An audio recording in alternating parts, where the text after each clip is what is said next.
You have seen the lighter sides of their antics.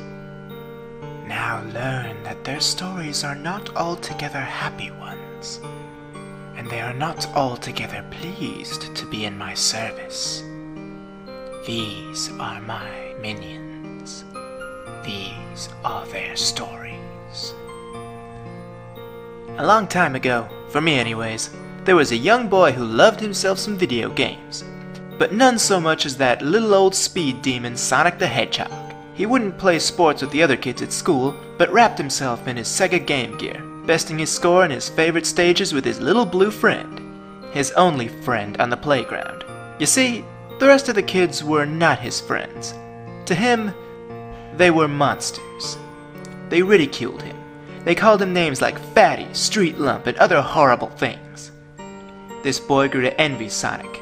The way he could move around so freely, that he could run and fight whenever life gave him any guff. Then one day came when someone came along and took him by the arm, wrenching his precious game system out of his hands, cracking the screen and sending the batteries flying.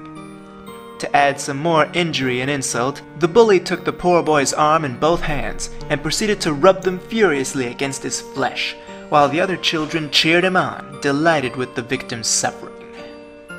It was called an Indian rug burn, so they said, and it burned him painfully, to the point of discoloring a part of his arm. When he finally wrenched himself free, he cried out in the air. While most of the children laughed at him some more, something else responded to him over the noise. "I have been waiting for this day," said the voice. "I have heard your cry and feel your anger, and I can grant you your wish, but first you must make me an oath." The boy stared in amazement into the sky, astonished that no one else seemed to hear the voice, but kept on laughing. "I will give you what you want, but you must promise to do as I say, lest you fall back into the pit from which I rescue you. What is your answer?" Little kids don't know any better. They hear an offer they like, and they don't think it over. They say, "Yes, I will." "Take your game," said the voice, "and put it in your mouth." The boy did so, sending the other kids into a greater uproar of jeers. But they all got quiet when they saw it happen. The boy's plump body sparked with blue energy and grew lean and limber right before their eyes, and from his head grew a scalp of blue spines. The boy was not who he was before, and looked upon the monsters that had tormented him before. Then he looked at the bully who gave him that rug burn, and gave him a smirk.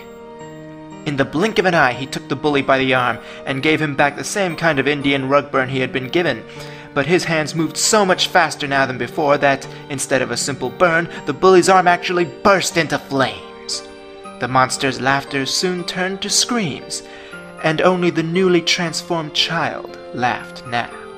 He had sent everyone screaming in terror, but soon grew bored with his rampage and decided to give his newfound speed a real test. So he ran. He felt light, strong, and like he could keep running forever. That is, until he heard the voice again. "You have done well," it said. "But now our deal is in effect. You will run fast, but only where I direct. You will fight strongly, but only those whom I choose as your foes. I granted your wish. Now I own you." A man made a pact with a powerful wolf to protect his family while he was away on a journey. He promised that, upon his return, there would be abundant food for them all, and there would be a great reward for the wolf. The wolf agreed, and the man gave unto the wolf a leaf-shaped pendant, a symbol of their oath. A year passed, and the man did return, but he brought no food, but a long sword in his hand. He was not acting himself, and when the wolf asked him what was the matter, the man lashed out in a rage and sliced the beast's head off. The head landed in the right position to see the house, and its eyes watched as the man charged into his home, and one by one began slaughtering his wife and his 4 children. The wolf thought, "I made an oath to a murderous, deceitful man. He was never going to reward my efforts at all. and he killed the people he made me vow to protect. A wolf with its head cut off can still bite, said a voice in the forest. So long as that leaf pendant you wear stays intact, your vow to him and his vow to you is still binding.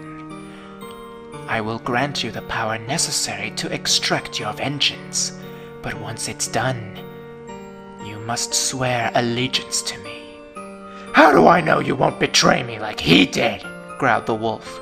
You can accept my offer, or you can die, leaving your betrayer alive. The wolf had no choice. He had to accept the voice's offer. Now we must find you a host, for you need a body to support you. Just then, one of the man's children stepped out of the house, missing his left hand, but still alive. He will do. With that, he fused the wolf's head to the boy's arm, creating between them a new bond of flesh and blood.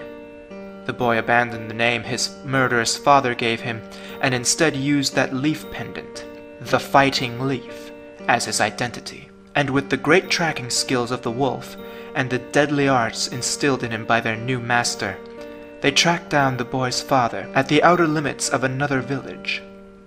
The son asked him, "Why, father? Why did you betray the wolf and then kill your own family? We thought you loved us." The man replied, "Because I learned that you were a burden I did not deserve. I did it out of mercy for us all. Mercy for me, that I might not have to work to support you all in vain, and mercy to you that you might not slowly starve to death in my absence. How can you say that what I did was evil, when all the while I had your happiness in mind?" The wolf snarled in a rage. "Who taught you to come to such a conclusion? Who said that your family was just a burden you needed to destroy?" The man pointed to the village just behind him. "Right there," he said. "In this place, a man can live like a man, not having to worry about anything other than his own good self.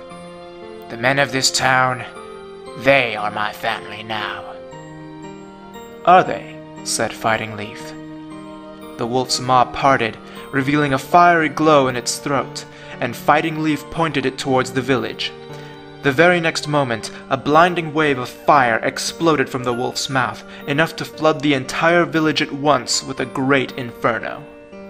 The man looked in horror as his new home rose in pillars of smoke and ash, blotting out the sun that day.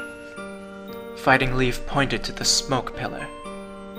"There is your family," he announced. "Live without them like we have to ours."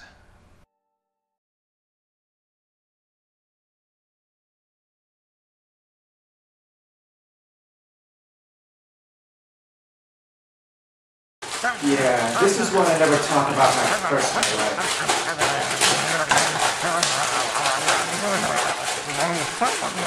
Are you done? Okay, I'm done. Well, I hope you're all good and depressed, because we have an announcement to make. November, we're going to be going on hiatus in order to participate in NaNoWriMo. Otherwise known as National Novel Writers Month.